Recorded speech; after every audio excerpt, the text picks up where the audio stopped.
Welcome back to Purrfect Takes. I'm your host, Stephen Patton, joined as always by my co-host and dear friend, Jacob Acquire, who this week, and actually part of last week, the reason why we missed last Thursday, he's at the beach, enjoying the beautiful weather that North Carolina can provide. Or actually, are you in South Carolina or North Carolina right now with the beach? North Carolina. I'm at Emerald Isle. It's right on the edge of the Outer Banks. If you're watching on YouTube and see my profile picture, that's from the dock right behind our house. It's a really nice, peaceful, relaxing vibe. If I sound relaxed, it's because I'm laying down doing this podcast right now because when you're on vacation, you just got to take it easy. Yeah, no, that's the name of the game. People who get stressed out on vacation kind of confuse me a little bit. It's like you're defeating the whole purpose of being on this trip. And talking about trips, the draft is in Green Bay this year, and we have the 8th overall pick in the first round. It is the 5th time in the Carolina Panthers history picking at that particular spot. We picked there back in '96. Picked the running back, Timbai Akatu out of Michigan. And then we took Jordan Gross back in '03, I believe, before going to the Super Bowl. Took him again with the 8th overall pick. The next one was Christian McCaffrey back in 2017. And then most recently, J.C. Horn in 2021. And so just kind of looking over the history of there, I wouldn't say they were all home runs, but for the most part, those are for foundational pieces, guys that I think are going to be tied to this organization as franchise guys looking back at history. Well, we get our best offensive lineman, probably. I think we can agree on that with Jordan Gross. I know you and I disagree, but McCaffrey is probably our most talented running back. We get him. He's top 2, top 3 running back in Panthers history all time. I can agree on that. But yeah, we disagree on who's won. Biaka Batuka was a pretty good piece for the early Panthers. And then when J.C. Horn's on the field, top 5 corner, probably, I would say, in terms of man coverage. So not a lot of misses, more hits than misses, I would say. And if J.C. Horn stayed on the field more, I think we would look back on that pick much more favorably. I think at the time, a lot of Panthers fans, myself included, were just shocked, like shell-shocked that they passed on Justin Fields. But I think that was the summer they had traded for Darnold and all that kind of stuff. So they went in the corner direction, and J.C. Horn got paid this offseason. So it's paid off for him and for the team. Hopefully this next 8th overall pick, or if we move up or back, can pay off in the same way as the previous 8th overall picks have for our franchise. And so without further ado, today we're going to be doing a mock draft for the Carolina Panthers, talking about best and worst case scenarios at each pick they currently have, and then talking about what we think the team will do and what we would do if we were the general manager. We aren't going to be doing any trades. I think if it comes up in discussion like, hey, this could be a spot where we can move up or move back, we will discuss that. But again, a lot of moving pieces when you talk about trades. And so to bank on them, I don't think it's really beneficial for this thought experiment. So without further ado, as you guys can see, we are the Carolina Panthers. We will do a 7-round mock. And this is going to be through Pro Football Network. So anybody watching on YouTube will be able to see kind of everything that's coming up. At pick 8, Jacob, who do you think best case scenario in a realistic world? Because obviously Travis Hunter, Abdul Carter would be perfect at 8. They aren't going to make it there. In a realistic scenario, who would you think would be the best case at 8? Well, if you're taking away those two, it's the next guy for me, Mason Graham. We've done a lot of work on the defensive line this offseason, but as we talked about when we did our defensive line prospect breakdown, it's not enough, right? You can bring in as many people as you want, but you really have to get the poor taste out of your mouth of having one of the worst defenses of all time. I think Mason Graham can be a big part of that. He played alongside a bigger defensive tackle in Kenneth Grant this season in Michigan. He can do that with Derek Brown this season in Carolina, if that were to be the pick there. And I really think he could provide like stable platoons that we could deploy, defensive line rotations we could deploy, and just really get a good defensive front to help stop the run and get after the passer. Absolutely.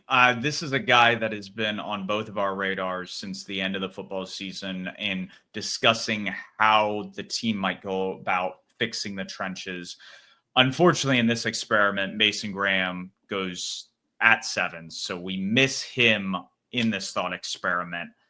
This is where I want to turn it over to you. The Panthers fan base is divided. Jalen Walker, Mikael Williams, heck, even a Tet McMillan. For you right now in this scenario, what is the best option remaining? What is the worst option if the Panthers choose to go either one of the guys I mentioned or someone else? And then who would you want in this spot? So in this group, I think the best possible thing the Panthers could do is find a way to trade back, right? If New Orleans is really interested in Shador Sanders, I think Pittsburgh is a team that could try to trade up. Now, getting from I think they have picked 21 to 8 is going to cost them a pretty penny, and I know we're not going to do trade like thought exercises, so I would say that's best case. Worst case, just looking at the people available here, I think would be a tackle. I know recently, I think Ian Rappaport said it last night, which would be Monday night, that the Panthers did a lot of work on tackles, and they expect 3 tackles to be gone in the top 8 or 9. I think that would be a horrible misuse of resources. Like I understand if you want to get ahead of Taylor Moton's expiring deal, taking a tackle in the second round. I think people would even be mad about that, but I understand that. But to use a top 10 pick on a position where we really, I don't think, don't need an offensive lineman. We still need a wide receiver one. We still need edge rushers. I'm kind of squinting here, but Will Johnson's there too. I think we could use a corner as well.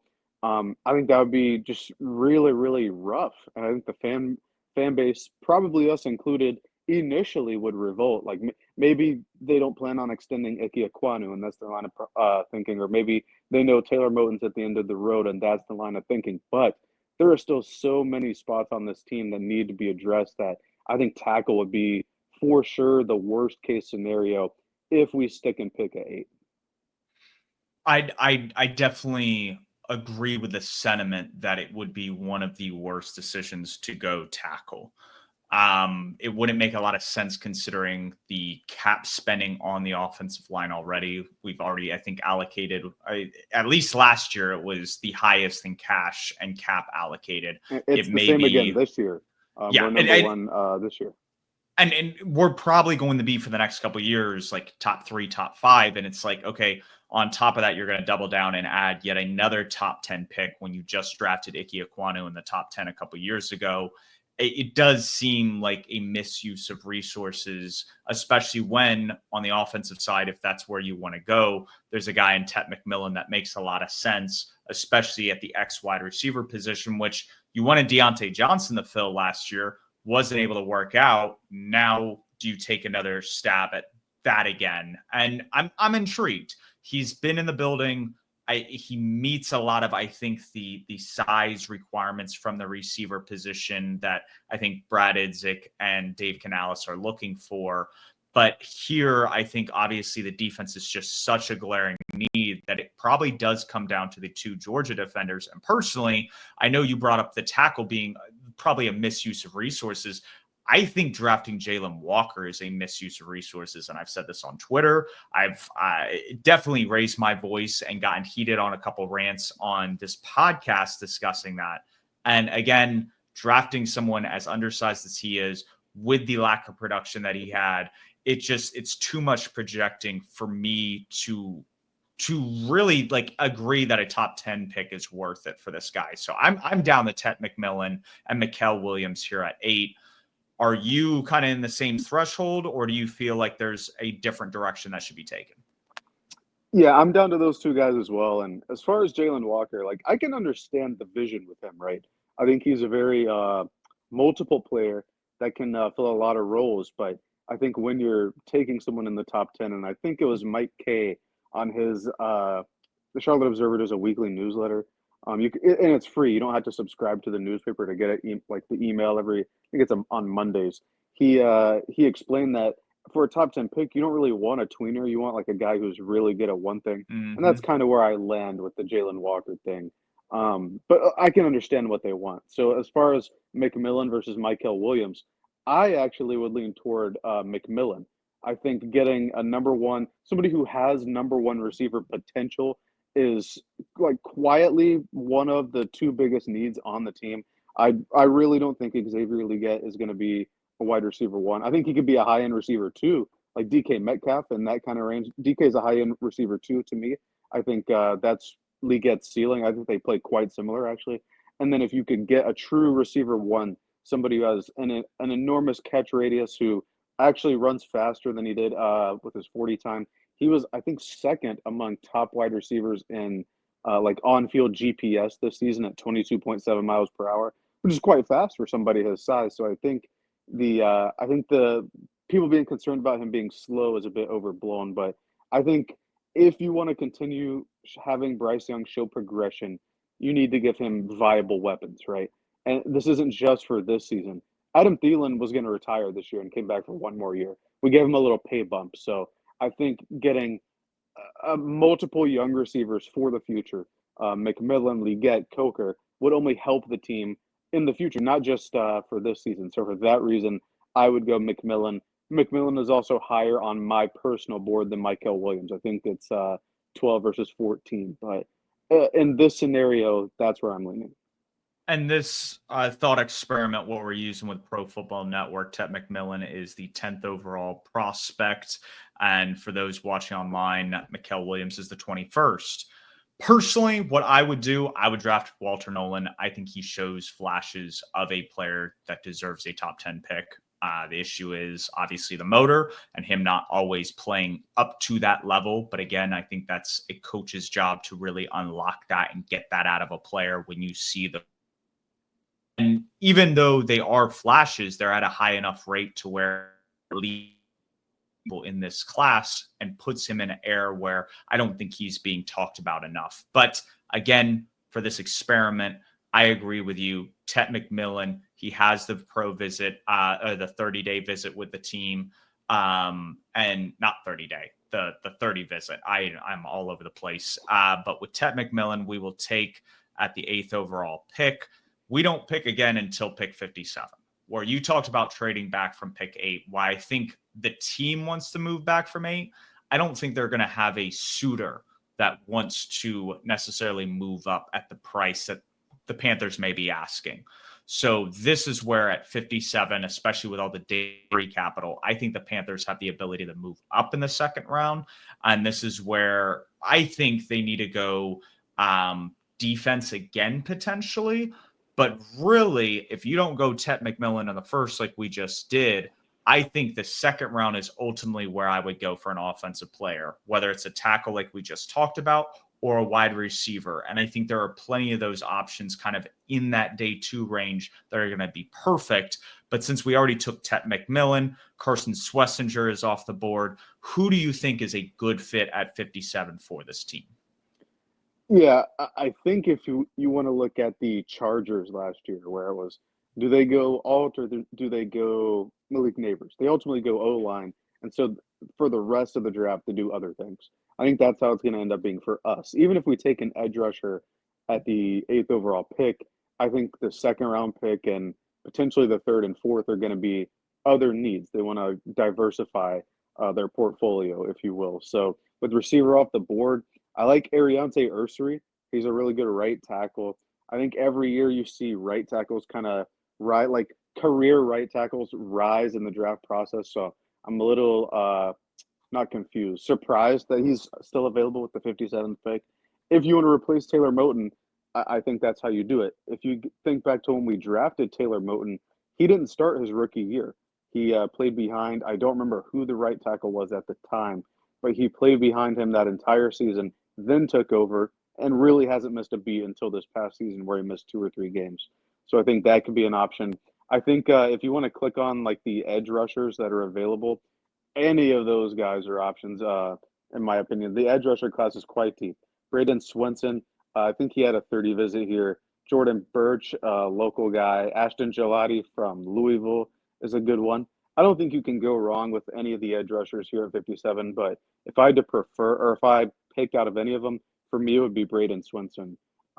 If we stay at 57, I agree with you. I think the Panthers will end up moving up maybe 5 or 6 picks to maybe get ahead of a run if they anticipate one coming. But Braden Swinson would be somebody that I lock onto with the second round pick, almost at second overall pick.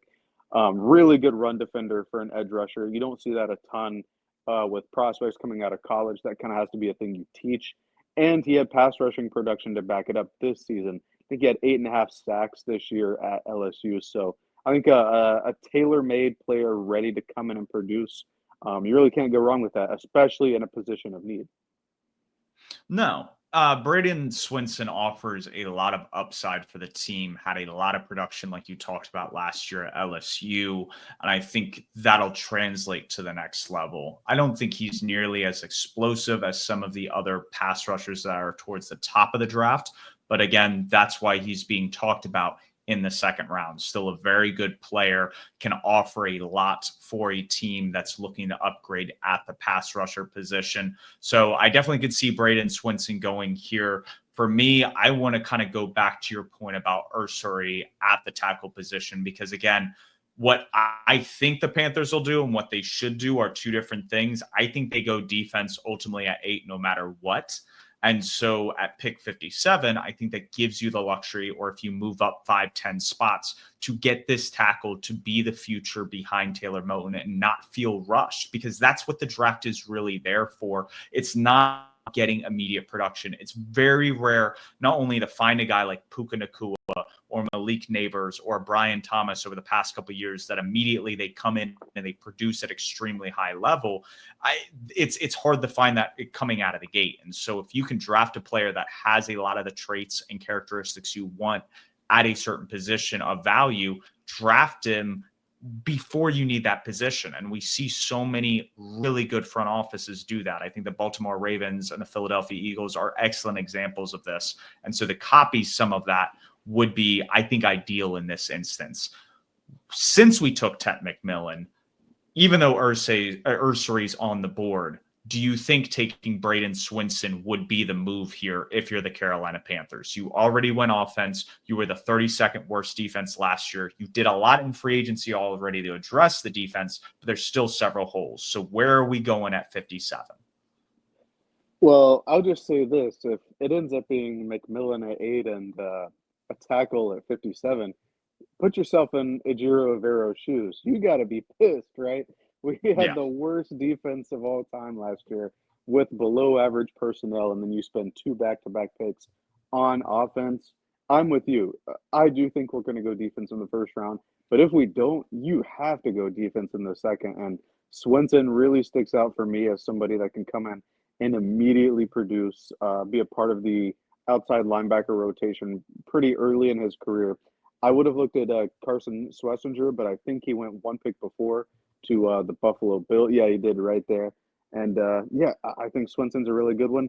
And another thing that we really haven't talked about yet, all of these prospects that we think are good fits for the team, even Schlesinger, all of them have had 30 visits so far. So I think we're being intentional about picking out players that have been in the Panthers building, because that's what the team did last year in the draft, right?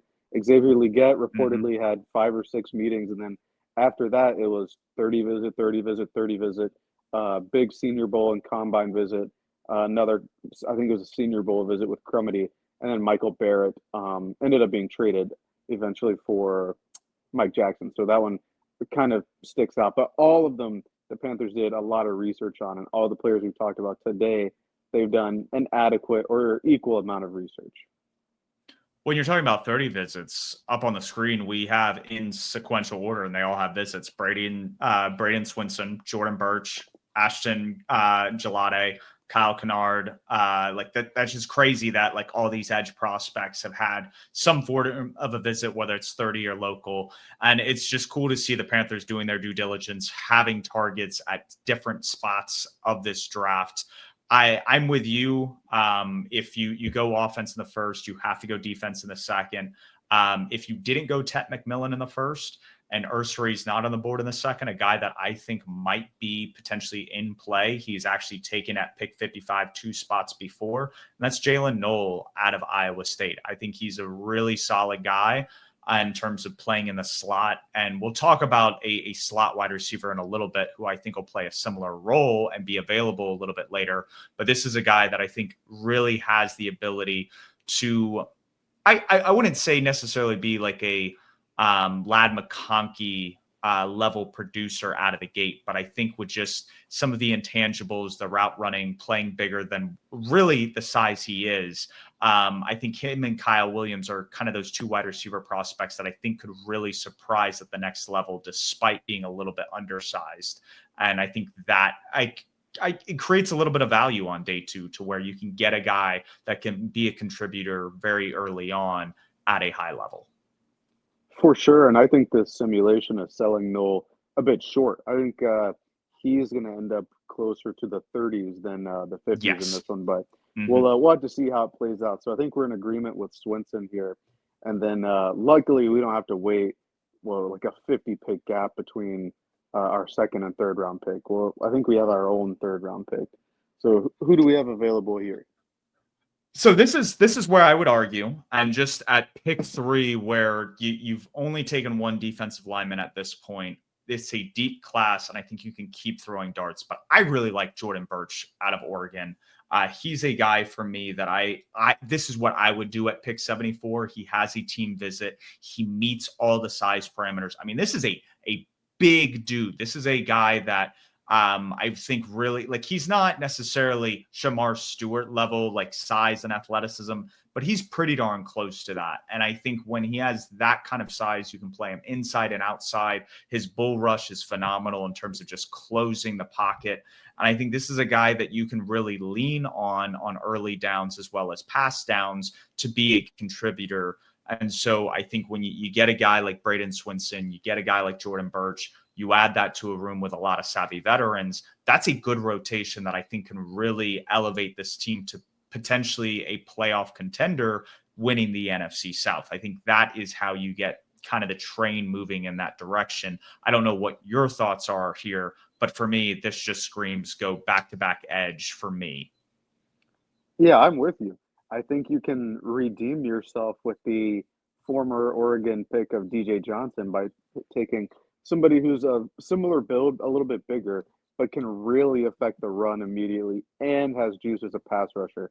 I think the bonus is that the Panthers have been kind of a local, like hometown hero kind of team as of late. Jordan Burch is from Columbia, South Carolina, and he played at South Carolina. I want to say his first year of college, then his next two went to Oregon. But he has the familiarity. He fits a need. And then you're right. At that point, you add two edge rushers to the room that already has Clowney, DJ Wonnum, and Patrick Jones, then I think you don't have to address it again at all for the rest of the draft and can focus on other things like safety, corner, maybe the tackle that we talked about. Now that you have Ted McMillan as well, you don't need to hone in on a receiver. You can maybe get like a special teams guy on day 3, but I think the two biggest needs of this team, edge rusher and number 1 receiver, can easily be addressed if the team were to follow the scenario we've laid out. And obviously, you never know, right? Like Burch and Swinson could go higher than those picks. McMillan, I think, is being talked about as high as pick 5 with the Jaguars.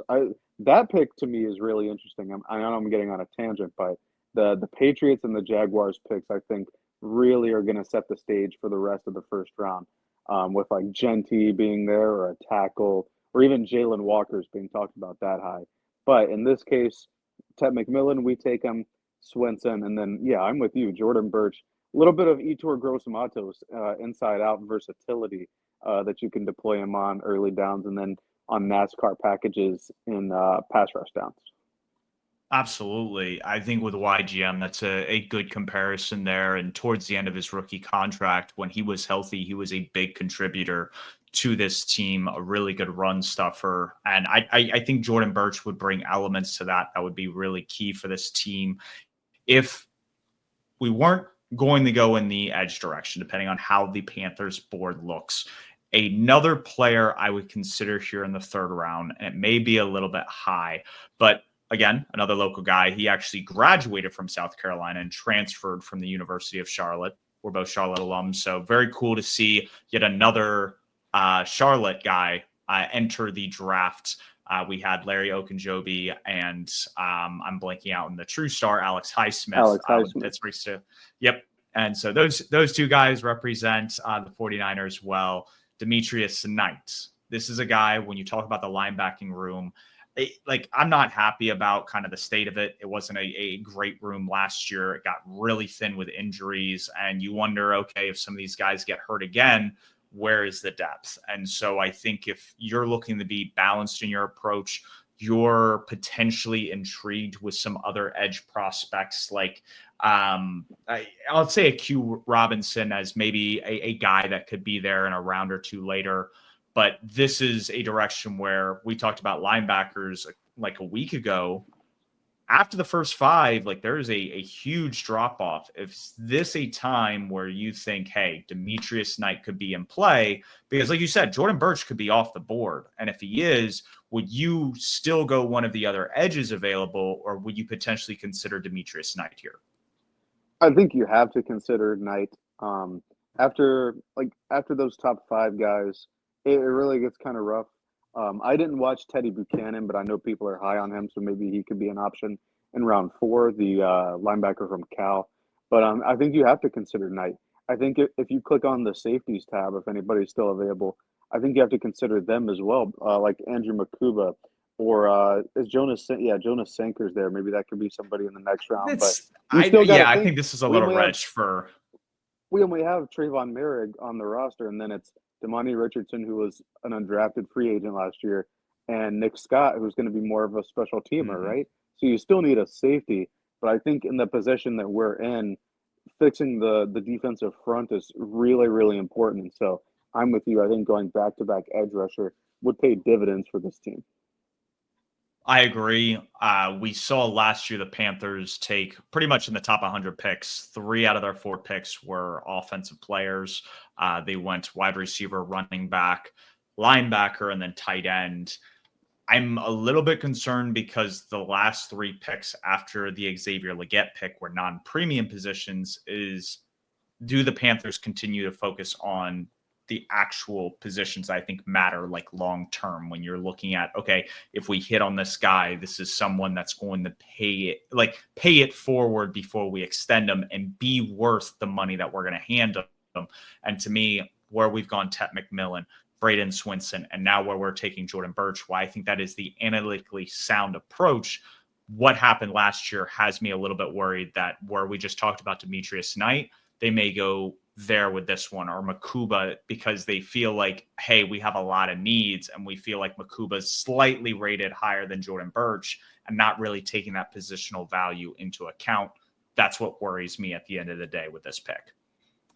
Well, I would say last year, no position was really set, right? So I think that they targeted value at each position. Yep. I think getting Brooks where they got him was good value. Even with you couldn't predict another ACL tear. I think JT Sanders is the first pick of day 3 was excellent value. He was in the top 50 on my board, if I recall correctly, and I think that pick was 104 or something like that.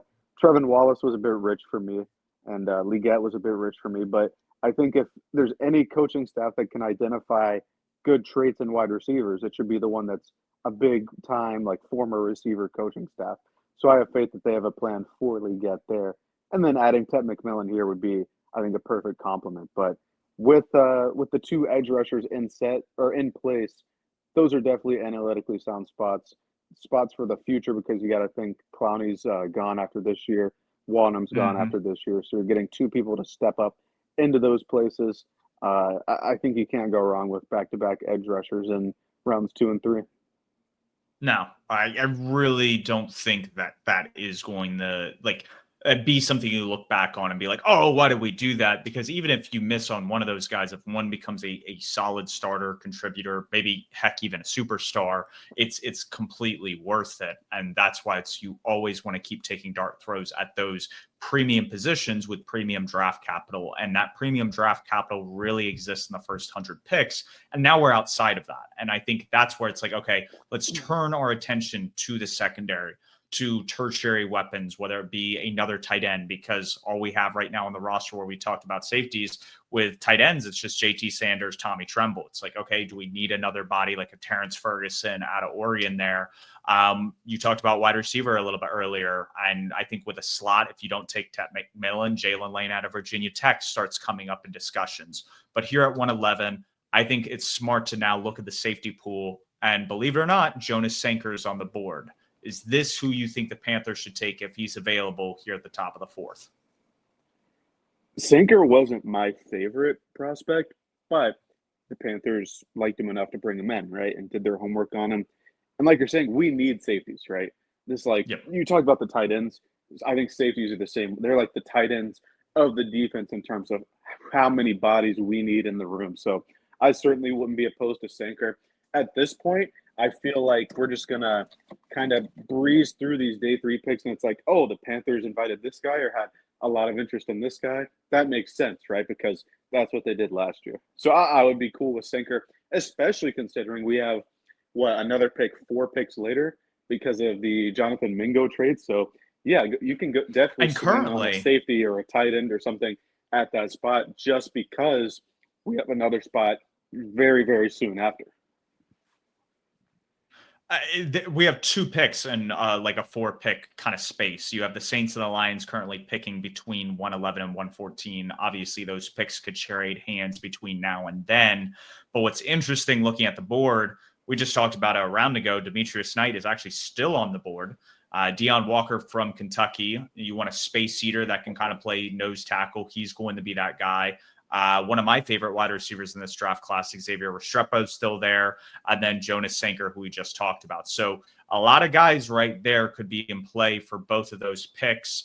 Guy I haven't thrown out there that might be a little bit rich for this pick, especially since the Panthers just retained their one special teams running back, which Raheem Blackshear. Yeah, it was Blackshear. Yeah, I always get him confused with like some of the other smaller running backs that we had like 10 years ago with some of those guys. But Blackshear, since we retained him, that's what makes me a little bit concerned. Would we go after like a guy like RJ Harvey? Are we interested in like an Ollie Gordon? We've had meetings with both. But at 111, where do you want to go with this? Do we want to take Demetrius Knight, kind of help fill out that linebacking core with Trayvon Wallace and Josie Jewell? Or do we want to maybe address a different position? Yeah, let's go with Knight because he's the highest rated player left, at least on the defensive side, I think. And then in a couple picks, right, there's a good chance a safety that we like is going to be there. And so if you're able to get the guys that you like to fill out positions you need, the guys that you've invested time looking into, I think that's a win-win. I don't necessarily know if we're going to pick up both of these picks on I think it's Saturday, right? Because it's round 4. Because we could trade up or trade back or what have you. But in this exercise, having 2 picks so close is just a huge, huge thing because you can really identify a chunk of prospects and be like, all right, if one of them doesn't make it, we still have a bunch of them left, right? And in this case, we took Knight and Sanker is still on the board. I think that would be a prudent move for the Panthers to get players at both the linebacker and the safety kind of fill out that spine of the defense. I agree. Someone else that could be in play here, and we haven't talked about this position. Team doesn't have a lot of visits with cornerback prospects, which makes me wonder if we're just going to sign a bunch of UDFAs, maybe a couple free agents that are still available here in kind of post-draft. With this particular pick, Jonas Sanker, I'm with you in agreement here. Like I said, Quincy Riley from Louisville would be the cornerback in play. But every time I look at kind of 111, 114, and really in any mocks, just because of the positional value, because we've met with Sanker, I know you aren't as high as him, but I think he really would complement Mo Rig on that back end and give us a little bit of stability. I don't think it would be perfect with him as a rookie, but I think there would be room for the grow, and I think he would be a contributor day one. So we'll take Sanker with 114, which kind of leads us in the 140. We only have 3 more picks in the top 200, and then we have pick 230. At this point, there are visits with players, but it really depends on how your board went, how the picks have fallen. And at this point, we've taken 1 wide receiver, 2 edge prospects, a linebacker, and a safety. So the biggest need I would say for the team remaining is really cornerback and tight end. Are you in agreement with that, or do you still think that there's a hole that needs to be addressed before the end of the draft? Well, I agree with you from a 53-man roster standpoint, but I'm looking at the best players available, and I see a tackle, Jalen Travis. If you miss out on Ursery, or if you, for some reason, are interested in one of the top tackles at 8 and miss on them, I think this is a perfect chance to get a tackle and develop them behind Taylor Moton, behind Ike Ekwonu. Since it's a day 3 pick, you don't expect them to have to play right away, but you can give them a little seasoning, marinate them a little bit, and then have them ready for next year or whenever they need to play. Put them on special teams as well. I think getting a tackle here would be pretty prudent. And Jalen Travis from, I think it's Iowa State, right? I Yep. think he could fit the bill. I know Daniel Jeremiah he was on the Athletic Football Show, and that was one of his like low guys that the consensus is lower on, but he's higher on, was Travis. And I think that if high level evaluators like him enough, then the Panthers should be willing to roll the dice, considering they were willing to roll the dice at pick 8 because they've had Kelvin Banks in for visits, Ursery in for a visit. Tackle seems to be an important position of need for them moving forward. It is. And again, it goes back to the point of they're planning for the future. And I love that. That is a front office that is conscientious of not only this year, but moving forward. And when you have a team that is not tunnel vision on just a singular year, which we saw a lot with Matt Rule with these trades for quarterbacks or signing of quarterbacks with your Teddy Bridgewaters, your Sam Darnolds, your Baker Mayfields, this shows a lot more continuity. And I like that. And similarly to what we talked about with 111 and 114, where you're really close together with your 2 picks, we find the same situation here in the 5th round at pick 140 and 146 for the Carolina Panthers. You only have about 5 picks in between these two. You can really kind of get 2 guys that are like within a 10 pick range on your board. And so I think Jalen Travis here at 140 makes sense. At 146, is it still best player available? Or do you think it's time to address, okay, we got to grab a cornerback. There's a tight end potentially that we like, which I don't know with the tight ends remaining. There's not really a guy that's calling my name, but again, not a position I haven't done a lot of research on to know like, hey, maybe this guy out of Nebraska or this guy out of Notre Dame could really kind of turn a few heads in the process. Well, if you click back on the all prospects, I saw a guy, defensive tackle from Ole Miss by the name of J.J. Pegues. I still think defensive tackle is a need, right? We didn't take Mason Graham because he went 1 pick before, if I'm not mistaken. And Pegues has had experience playing the nose. He's played the 3-tech. And he's even played the fullback spot for Ole Miss on like short yardage situations. I think he has 24 first down carries. I think I read that somewhere, which is bizarre for a defensive lineman. So to have somebody of that versatility and just another reinforcement at the defensive line position, you got to go there. What you mentioned, do we need to take a corner or do we need to go this position or whatsoever? I think on day 3, you just go best player available or best player on your board because these guys are going to be mainly special teamers, depth players.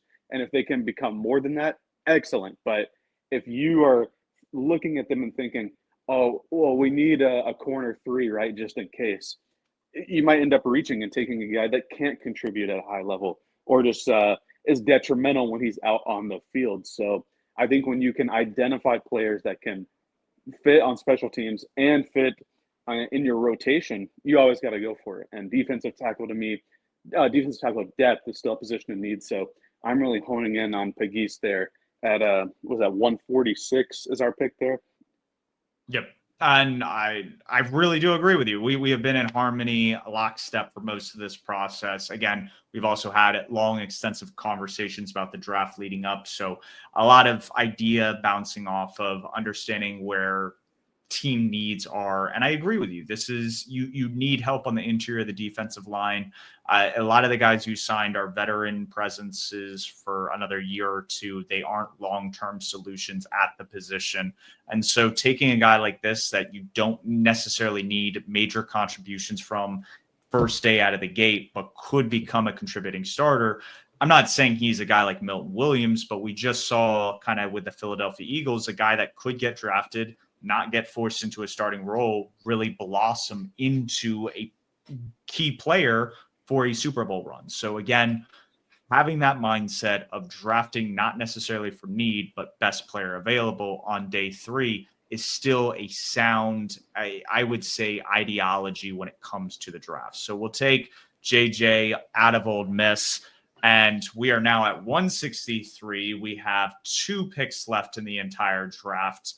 Do you think we should look at running backs, cornerbacks, tight ends? Like what's a position here that you think that there might be a little bit of surplus value, so to speak? Are there any names that are popping up from what you see? What's the vision at 163? Well, you know me and my philosophy with running backs, right? I think you should take one every single year. And if you don't want to do it early in the draft, then day 3 should be the sweet spot. And considering that we don't pick again until I think the end of the 7th, I think we have the Chiefs pick in the 7th round. I think running back is a spot you can look at here. Another position that can shine on special teams, right? Jarquez Hunter is somebody that the Panthers have had in for meetings. Somebody that when we talked about running backs, I said, this guy could be a sleeper because I'm so used to watching him torch Alabama when he was in the Iron Bowl with Auburn. So I think that can be a guy that has some returner value, has some in between the tackles value, which is he can come in and spell Chuba Hubbard when Chuba needs some snaps off. I think that could be a pretty easy pick. And I don't know exactly what number pick this is, but it's our 3rd, 5th round pick.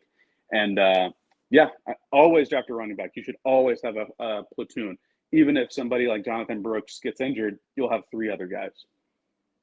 And that's, I think, the benefit of what we did this past offseason. We signed Rico Dowdle to a team-friendly, I believe it was a 1-year deal, right?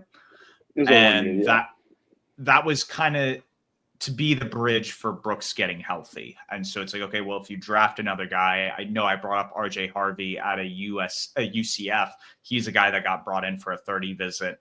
I believe Jarquez Hunter, heck, even Jaden Blue out of Texas. I know our experience with Texas running backs haven't been so great over the past year, but that kind of idea of taking a running back in the later rounds, always keeping a platoon, helps you to when some of your stars or starters get hurt, that you have depth and guys that can step in and play meaningful snaps. We see it with the 49ers all the time. And I know a lot of people make fun of them and the Dolphins for taking these running backs each and every year. And maybe as high as they do should be what's frowned upon. But the idea of taking one every year, I think, is really smart. And again, a draft proverb from Jacob LaQuire. So we'll take Jarquez Hunter here out of Auburn just because he did torch Bama on many occasions. I don't think he has, from some of the agility scores, the burst necessarily, but this is a guy that's always finding those tough yards and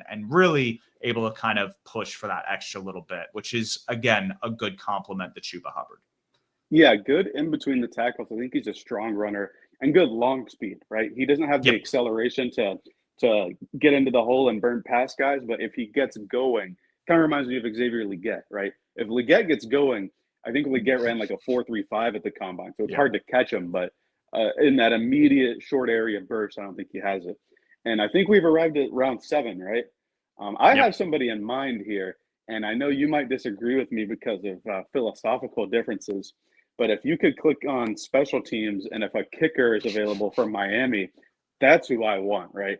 We did bring in Matthew Wright, who's a free agent kicker, but we got to give him some competition. And if the guy from Miami is there, I would not be mad at dropping a kicker in the 7th. I'm going to butcher his name like I butcher most prospects' names, but is it Andres Borgarellis? I think it's like Borreglis, but I can't really roll my R's. I'm not good at that. But if you can roll your R's proficiently, I think that's how it would be pronounced. Yeah, I'm not against taking a kicker, right? How long has it been since we've had a like a reliable kicker. Graham Gano, like the heyday of Graham Gano. So it's the better part of a decade. Even then. Right. The better part of a decade, or even if you want to take it all the way back to John Casey, we have not had a reliable kicker. And even in the brightest moments, John Casey wasn't necessarily the most reliable. So if you can get a guy, and I think this is the best kicker in the draft, if you can, I don't want to say waste, but waste your 7th-round pick on a kicker that you think can come in, be competitive, and win you football games. Like, kick from beyond 50, be confident with that. Eddie Pinheiro was the most accurate kicker or second most accurate kicker ever, but he couldn't hit a 49-yard field goal, right? So if you can get somebody that can give you those long field goals that you feel comfortable about, I think that is absolutely worth a 7th-round pick. You know what's funny? And I know we dog. Was it Marty Herney or was it Dave Gettleman? Whoever drafted Harrison Butker in the 7th round is exactly, I think, in the same vein of thought that you have here. And I think it's smart because typically when you're drafting a guy in the 7th round, unless your name's Brock Purdy and you're Mr. Irrelevant, like there's very little that typically is going for you. You are a practice squad player. You're a depth piece at best.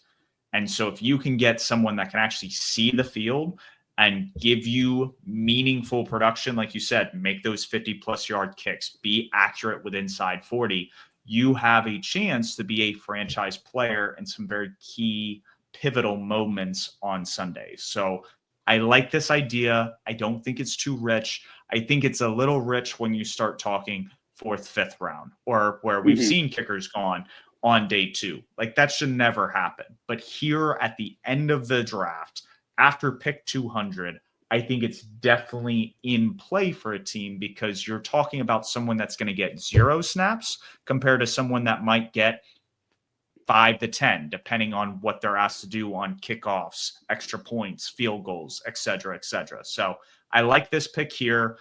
And with it, it concludes the Panthers draft. I really like this one. I've been doing a couple mocks, but when we're looking at this in particular, Tet McMillan, Braden Swinson, Jordan Birch, Demetrius Knight, Jonas Sanker, Jalen Travis, JJ Pegues, Jaquez Hunter, and Andre Borgelis, that's good. Like, to me, I'm seeing several guys that are going to be immediate starters day 1. And if they aren't starters, they're going to be key in a rotation of guys, whether it be edge, safety, linebacker, to where I feel like I'm getting a lot out of this class right out of the gate. So my rule of thumb is we have 3 days of the draft, right? Days 1, 2, and 3. Day 1, I want a starter. If it's top 10, you want a plus starter. If it's in the middle, like somebody who will eventually start in the rookie season. If it's toward the end, maybe they don't start, but they're like the next guy up, like they're corner 3 or edge 3, something like that. Day 2, I want rotation players that will see the field at some point in their rookie year, maybe become starters at the end of their rookie contract. And then day 3, I want special teams value, players that will play teams, will get used to the speed of the NFL game, and can provide adequate depth. And I think at each level, days 1, 2, and 3, we nailed that. Tet McMillan, I think, can be a wide receiver 1 in the National Football League. Day 2, we got 2 edge rushers that can be an instant part of the rotation. I think both are good run defenders, which is, again, what we needed as for Panthers edge rushers, right? Good run defenders, and they have juice as pass rushers. They can be a part of the rotation. And then day 3, a lot of special teams value at positions that can provide adequate depth, right? A linebacker, a safety, a tackle that can learn from the best, right? A running back, and a kicker. Everything that we need, I think we nailed in this one. I don't think it's going to go like this on draft night because this is like a 10 out of 10 for me, and Panthers drafts have been closer to the other end of that spectrum, at least for me in recent memory. But if we can get something where we get maybe 5 of these players out of the 9 players, I would be ecstatic.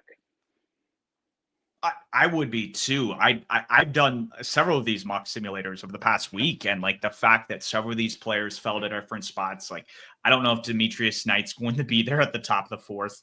Jonas Sanker may not even be there. Tet McMillan, like you said, he could be a guy that's taken before the Panthers pick at 8, and Mason Graham could be gone as well. So then that leaves you in this limbo period where there may not be a team interested in moving up since some of these top guys are already off the board. But I like how it fell for us. And what we can hope for is on Thursday, the board falls similarly for the Carolina Panthers. They are doing a bunch of these simulations. Front offices do these all the time because they're trying to figure out to expect at each round, at each pick, when to move up based on different runs at positions.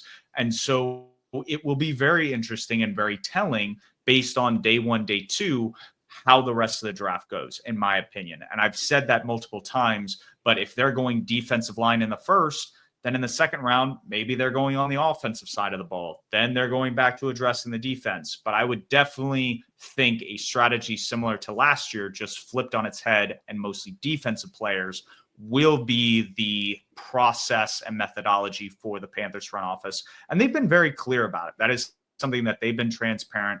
This isn't a team or front office that I think likes to hide what they're doing, which is oddly a little bit weird. I would think that you would want to kind of keep your cards close to the vest as you're building this team, but we'll see how it plays out.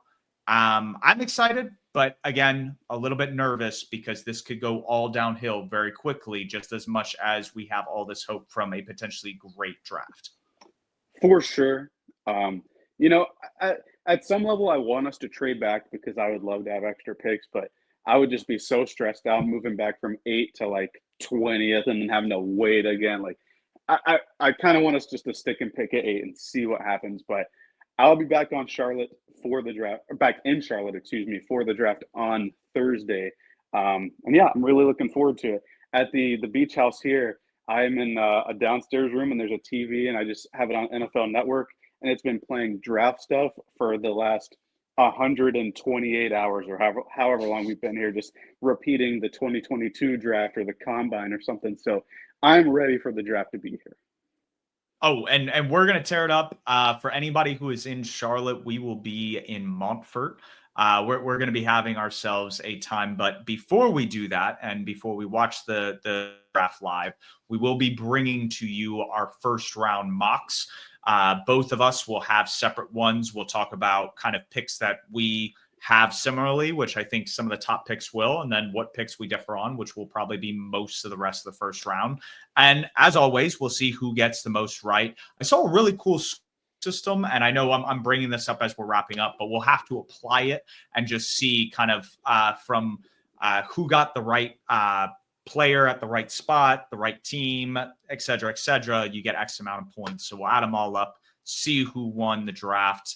But for us right now, that's all we have. We'll see you on Thursday. Keep pounding.